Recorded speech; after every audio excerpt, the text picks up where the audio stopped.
Assalamualaikum warahmatullahi wabarakatuh. Bismillahirrahmanirrahim. Hari ini kita mencoba membahas tentang sigot. Ya. Sigot.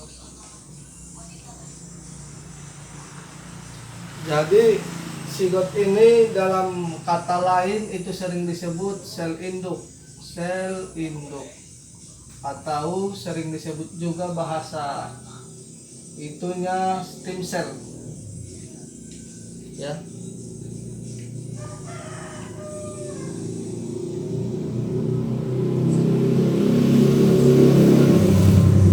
Jadi pada dasarnya semua individu itu berasal dari satu sel, yaitu sering disebut sigot. Jadi sigot ini nanti akan membelah diri menjadi dua. Terus dia membelah diri lagi menjadi empat. Terus membelah diri lagi menjadi 8. Ya. Dan begitulah nanti sampai seterusnya. Setelah sigot ini nanti membelah diri, maka secara alami nanti dia akan berperan penting di dalam tubuh, ya. Sigot ini sel yang masih polos, ya, sel yang masih polos. Terus sel yang masih murni dan belum punya fungsi apapun di dalam tubuh. Berarti sigot ini adalah sel yang masih murni, masih polos dan belum memiliki fungsi apapun di dalam tubuh. Dan sigot ini dapat membelah diri sampai beratus-ratus kali lipat. Maka fungsi sigot inilah yang sering disebut dia istimewa. Karena apa? Karena dia sering disebut istimewa itu karena satu, dia bisa membelah diri sampai beratus-beratus kali lipat. Terus juga dia selnya masih murni dan belum mempunyai fungsi apapun di dalam tubuh. Nah, itu yang pertama, ya. Nah, maka dia sering disebut sel yang istimewa. Nah, sel ini sering disebut dapat meregenerasi sel-sel yang ada di dalam tubuh. Terus juga sel ini juga dapat memperbaiki jaringan tubuh yang sudah usang. Dan sel ini juga dapat memperbaiki tubuh tubuh itu kadang kalau sudah rusak, ya, kalau sudah luka, sigot ini bisa memperbaikinya secara langsung. Ya. Terus nanti sigot ini nanti akan berimigrasi ke sumsum tulang belakang. Nah, pertanyaannya, apa itu sumsum tulang belakang? Sumsum tulang belakang adalah sel lunak, ya, sel lunak yang berada di tengah-tengah tulang belakang. Nah, fungsinya nanti itu untuk memproduksi sel darah merah.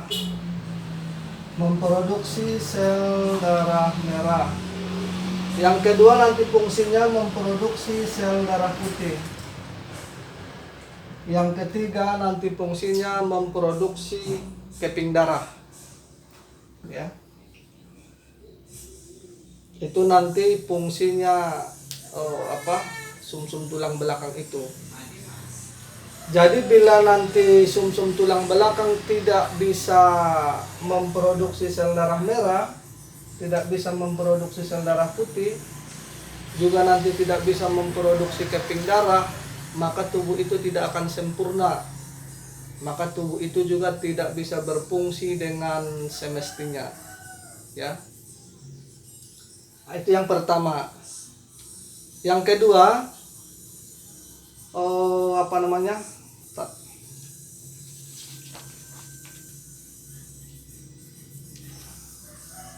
Pada awalnya pembentukan sel darah merah itu adanya di hati. Ya, pada awalnya pembentukan sel darah merah itu adanya di hati. Itu nanti sewaktu bayi masih di dalam kandungan. Jadi nanti seiring berjalannya waktu sampai nanti itu bayi itu sudah 9 bulan, terus sampai nanti bayi itu melahirkan, ya. Maka nanti pembentukan sel darah merah itu akan diambil alih oleh sumsum tulang belakang. Ya, jadi saya gambarkan sedikit ya. Pada awalnya nanti pembentukan sel darah merah itu adanya di hati. Nah ya, pada waktu nanti bayi dalam masih tahap kandungan ya. Nah, tapi nanti setelah seiring berjalannya waktu, sebulan, 2 bulan, 3 bulan, sampai nanti 9 bulan, sampai nanti 9 bulan 10 hari, maka bayi itu akan lahir. Nah, setelah nanti bayi itu akan lahir, maka pembentukan sel darah merah itu nanti akan diambil alih oleh sumsum tulang belakang. Setelah nanti bayi itu sudah lahir.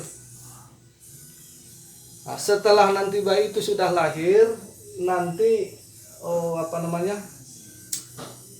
sumsum bayi itu baru terdapat satu jenis ya. Jadi pada bayi nanti setelah lahir terdapat sumsum tulang itu baru satu jenis. Nah, itu sering disebut biasanya sumsum tulang merah. Sumsum tulang belakang merah. Setelah nanti anak itu berusia 7 tahun, bertambahlah lagi nanti satu sumsum tulang lagi. Ya, bertambah lagi nanti satu sumsum tulang lagi, maka sumsum tulang anak itu menjadi dua. Nanti yang pertama itu sumsum tulang belakang merah.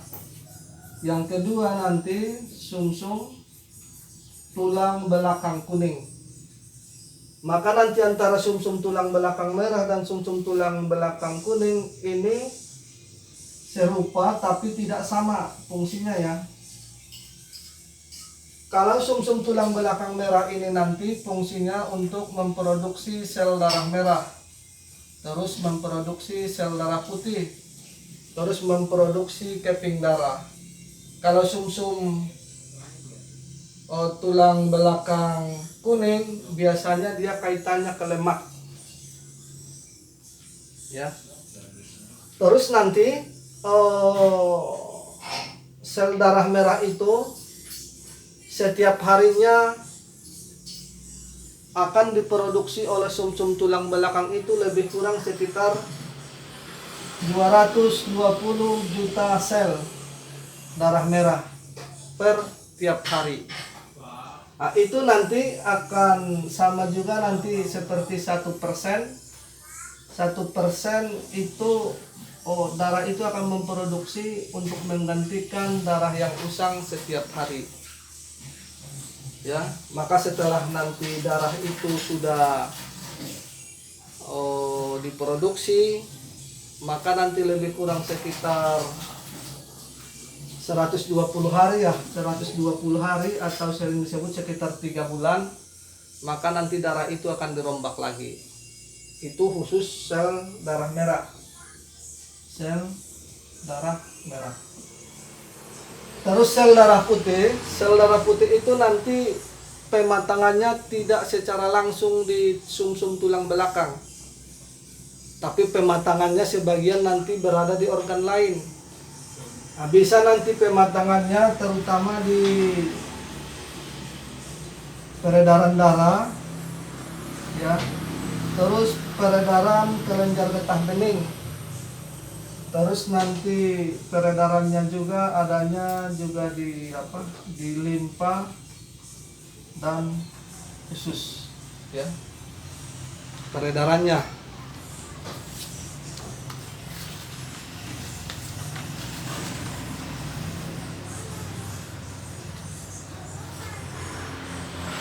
Terus juga nanti kalau peredarannya satu lagi nanti adanya di timus. Timus itu nanti kaitannya ke tulang dada. Tulang dada. Nah, biasanya kalau ini berkaitan biasanya dengan limfosit ya. Kalau ini berkaitan biasanya dengan apa namanya? Kata siapa? Yang ini dulu. Kalau ini nanti berkaitan dengan eritrosit. Ya, Kalau yang ini biasanya berkaitan dengan ini apa namanya itu? Yang granulosik itu loh, granulosik nanti terbagi 3 ya. Yang kaitannya dengan ini basofil, neurofil, terus eosinofil. Nah, ini nanti kaitannya seperti itu. Ya, ini sudah kelihatan ya. Terus satu lagi nanti stem cell itu biasanya ada beberapa jenis ya. Stem cell itu biasanya ada beberapa jenis. Nah, ini nanti dari apa? Dari kedokteran barat ya. Biasanya kalau dari kedokteran barat itu stem cell itu bisa dibagi 3. Yang pertama stem cell embrio. Yang kedua stem cell non embrio. Yang ketiga stem cell plasenta bayi, atau ini juga sering disebut nanti tali pusar. Tapi ada juga ini kan pembahasan dari barat, nanti insya Allah kita juga bahas dari timur atau dari holistik juga ya. Kalau dari holistik nanti stem cell itu sering disebut kalau di tempat kita dari holistik ada nanti sering disebut itu jing ya.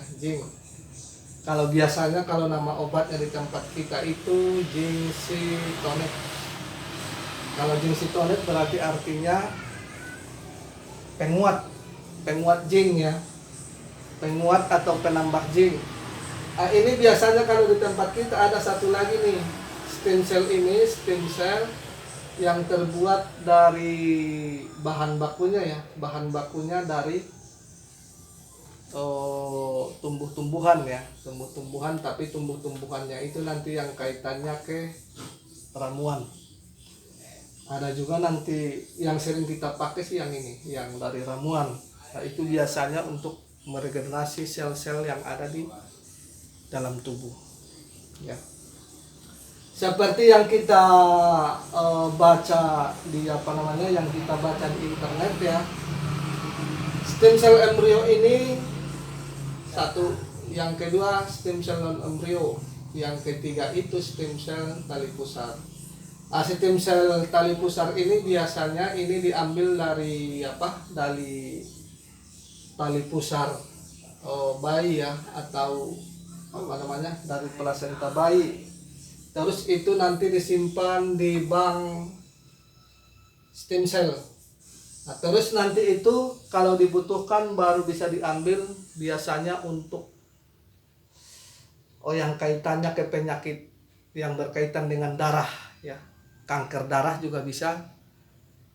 Terus yang berkaitan dengan produksi darah biasanya arahnya ini tali pusar. Tapi ada juga stem cell non embrio, biasanya itu diambil dari bayi atau anak-anak yang artinya yang dalam tahap pertumbuhan dan perkembangan. Maka sel itu akan diambil, terus nanti sel itu diambil pada bayi dan anak-anak, terus dia fungsinya itu sudah ada fungsinya. Yang pertama nanti sesuai dengan yang difungsikan dari awalnya, berarti untuk memproduksi sel darah merah, sel darah putih, sel keping darah ya.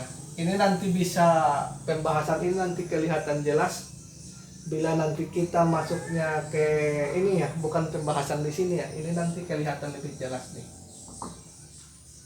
Terus stem sel embrio itu biasanya itu kaitannya ke penggabungan antara sel sperma laki-laki dan sel telur perempuan.